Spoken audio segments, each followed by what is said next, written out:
हज़रत आदम अलैहिस्सलाम हर महीने कितने रोज़े रखते थे?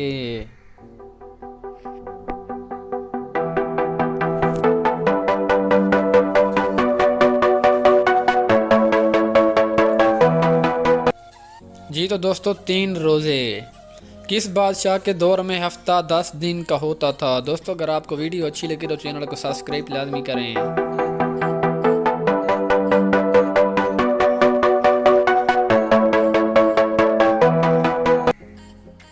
फ़िरौन बादशाह के दौर में इस्लाम में किस रंग का लिबास पहनना हराम है?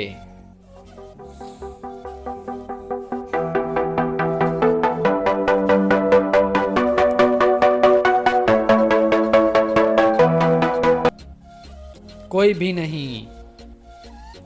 वो कौन सा कपड़ा है जिसे देखने से इंसान अंधा भी हो सकता है?